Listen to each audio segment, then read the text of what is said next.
फोडाफोडीचं प्रकरण चालू आहे असं अधिकाऱ्यावरून उत्तर मिळतात. मग ह्या फोडाफोडीवर कार्यवाही कधी करणार? मग टेलचा शेतकरी टेल टू हेड नुसतं कागदावरच राहणार का?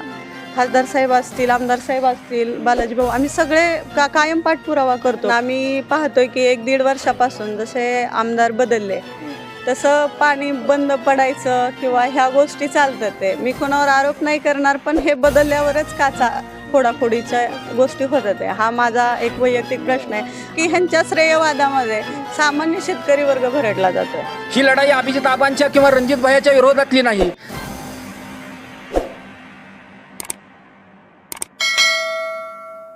नमस्कार, MS मराठीमध्ये आपल्या सर्वांचं सहर्ष स्वागत. मी नाथा सावंत. मी सध्या जलसंपदा विभाग उपविभागीय अभियंता भीमा पाटबंधारे उपविभाग टेंभुर्णी या ठिकाणी आलेलो आहोत. आणि सध्या जर आपण पाहिलं तर तीव्र आंदोलन या ठिकाणी केलं जातं आहे.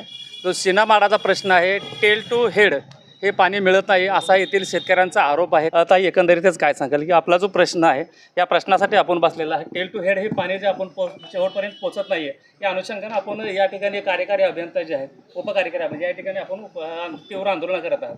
एकंदरीतच काय भावना? सुरुवातीला सांगायचं झालं तर आम्ही आंदोलनाचा इशारा 10 तारखेला दिला होता. म्हणजे जवळजवळ 8 दिवसाच्या मुदतीने आज आम्ही आंदोलनाला बसलो आहे. त्याची कारवाई तर केली गेलीच नाही, पण आज आम्ही इथे 10:30 पासून आम्ही इथे बसलेलो आहे ऑफिस समोर. एकही प्रमुख अधिकारी, 22 अधिकाऱ्यांची संख्या आहे इथं आल्यानंतर समजलं. त्यातले फक्त 5च कर्मचारी इथं उपस्थित आहेत. म्हणजे जे शेतकरी आंदोलन करतात त्यांच्यासाठी प्रशासनाला गांभीर्य सुद्धा नाही हे लक्षात येतं. याचं सर्वप्रथम मी निषेध करते शेतकऱ्यांच्या वतीने. आम्ही इथे कोणते पदाधिकारी म्हणून पक्षाचे किंवा कोणी म्हणून आलेलं नाही, एक शेतकरी म्हणून आम्ही इथे जमलेलो आहोत. आता आपण पाहतोय 21 वर्षाची सीनामाडा योजना आहे. आपण पाहिलं तर आम्ही 17/7 रोजी 17/7ला आपल्या 17 जुलैला आवर्तन चालू झालं. आज 17 ऑगस्ट आहे. बरोबर 1 महिना आवर्तन सुरू झालं आहे. एक पाण्याचं समन्वय तत्व असं असतं की एक टेल टू हेड योजना राबवावी.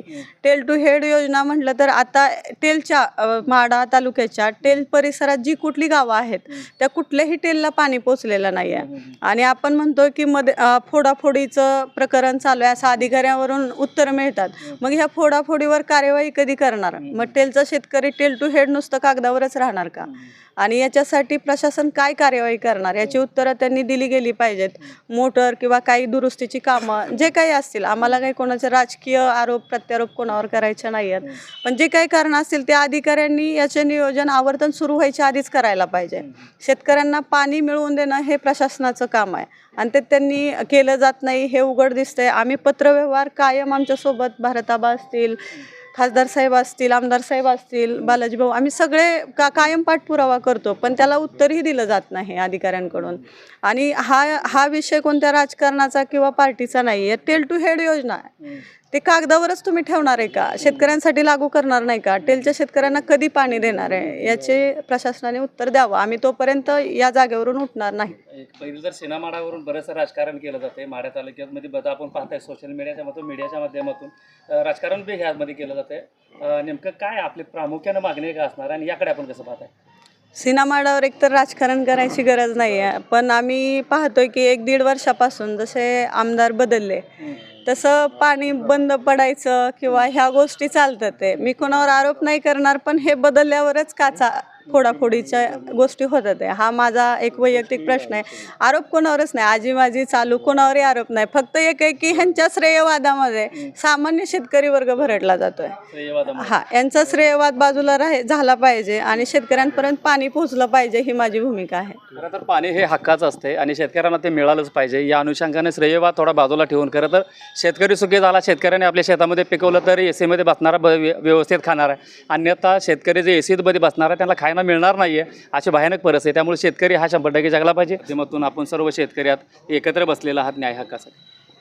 तसं बघितलं तर ही योजना सुरू होऊन 20 वर्ष जरी झाली असली, म्हणजे आता ह्या ज्या मोटारी आहेत ह्या मोटारीचं आयुष्य किती?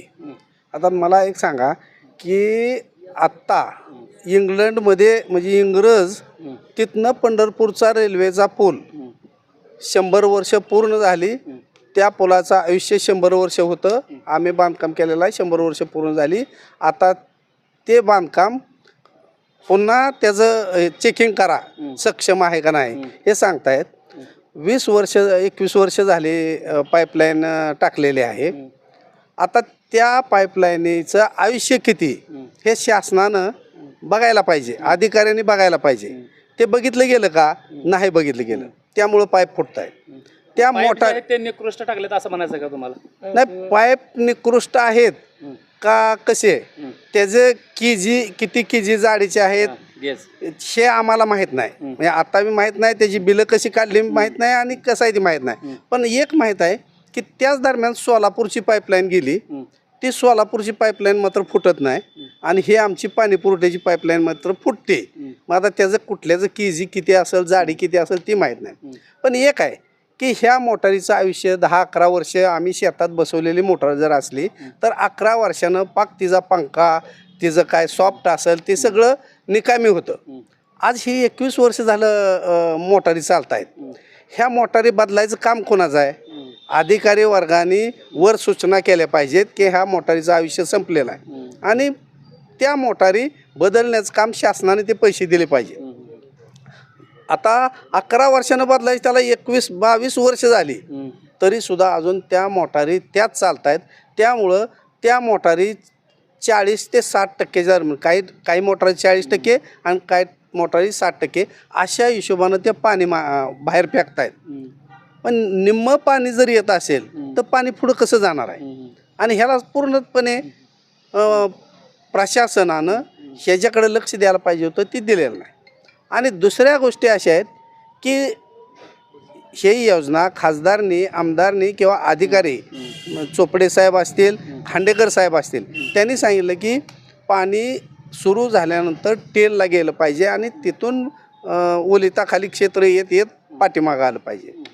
आता दररोज कुठल्या तरी आकुंबेच्या वड्याला पाणी मधनं सुटतंय किंवा दुसऱ्याच कुठतरी पाणी फोडलं जातंय. हे कोण करतंय? आणि हे केल्यानंतर अधिकारी त्याला काय करतायत का? अधिकारीच त्या फोडण्याला सामील आहेत. हे कोडं उलगडणं असं झालंय. मग अधिकाऱ्यांनी काय करायला पाहिजे त्याच्याकडं बघितलं पाहिजे आणि जिथं पाणी फुटतंय त्या ठिकाणचं पाणी का फुटलं, मग अधिकारी पैसे घेत आहेत का त्यांचे खालचे, किंवा काय जे होतंय ते दुखणं बघितलं पाहिजे. आणि ह्याच्याकडं कोणालाच बघायला वेळ नाही, म्हणून आम्ही हे आंदोलन सुरू केलं. तर अशा पद्धतीनं खरं तर न्याय हक्कासाठी हे आंदोलन आहे, शेतकऱ्यांच्या हितासाठी आहे. आणि एकीकडे पावसाने दडी मारलेली आहे. यामुळे सुद्धा शेतकरी राजा असेल, श्रेयोबा थोडा बाजूला ठेवून खरं तर शेतकऱ्यांच्या एकजुटीसाठी, शेतकऱ्याच्या प्रश्नासाठी सर्वांनी एकत्र 100% आलं पाहिजे. आणि जो शेणामाडाचा प्रश्न आहे तो कायमस्वरूपी मिटला पाहिजे. मग पाईपलाईन का फुटली जाते किंवा फोडली जाते असाही आरोप आता भारत शिंदे यांनी केलेला आहे. मग याकडे शासन असेल, प्रशासन असेल किंवा ही तुंबळ उपविभागीय अधिकारी साहेब किंवा वरिष्ठ अधिकारी याकडे कसं बघतात हे बघणंही तितकंच महत्त्वाचं आहे. एकंदरीतच काय सांगाल की आज आपण आंदोलन, तीव्र असं आंदोलन करताय? सगळ्यात महत्त्वाचं म्हणजे आपण काल बघितलं असेल 80वा स्वातंत्र्य दिन साजरा केला.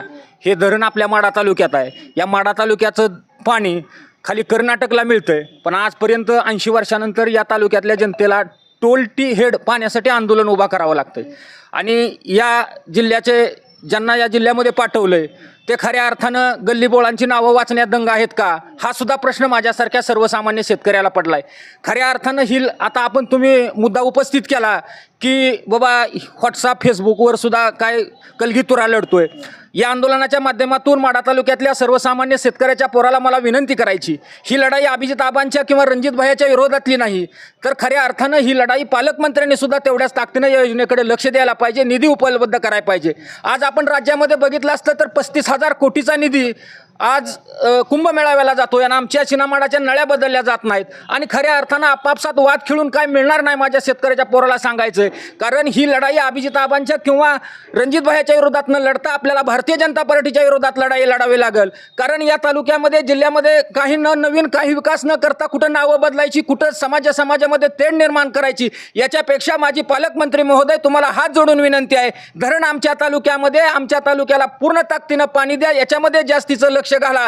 नावं बदलण्यापेक्षा खऱ्या अर्थानं या तालुक्यातला शेतकरी सुजलाम सुफलाम झाला पाहिजे, याच्याकडे आपण लक्ष द्यावं. हीच आजच्या आंदोलनाच्या निमित्तानं आपणाला कळकळीची विनंती करणार आहे. कारण सोलापूर जिल्हा हा सुसंस्कृत राजकारणी जिल्हा आहे म्हणून ओळखला जातोय. त्यामुळं अधिकाऱ्यांना ही माझी विनंती आहे, खऱ्या अर्थानं तुम्ही कुणाच्या दबावाखाली काम करताय हे तरी या सर्वसामान्य शेतकऱ्याला आज कळू द्या. कारण एका बाजूला या योजनेच्या श्रेयवादामध्ये शेतकरी अडकलाय, परंतु शेतकऱ्याची उभी पिकं जळतायत. आम्हाला टोल टू हेड पाणी मिळाल्याशिवाय हे आंदोलन आता थांबणार नाही, या निमित्तानं एवढं सांगतो. तर अशा पद्धतीने आहे ते शेतकरी आहेत जे शेणामाळावर ते विसंबून आहेत. या शेतकऱ्यांचं मात्र या रखरखत्या उन्हामध्ये आता जर पाहिलं तर टेम्परेचर भरपूर अंगातनं घाम निघतोय, तरीसुद्धा शेतकरी आपण न्याय हक्कासाठी या ठिकाणी त्यांच्या लढत आहेत. आणि जे अधिकारी असतील ते याकडे कसं पाहतात आणि हा प्रश्न कसा मार्गी लागतो याकडे मात्र संपूर्ण माढा तालुक्याचं लक्ष लागलेलं आहे. मी कॅमेरामॅनसह नाथा सावंत, MS मराठी न्यूज, मराठी माणसाचा मराठी आवाज.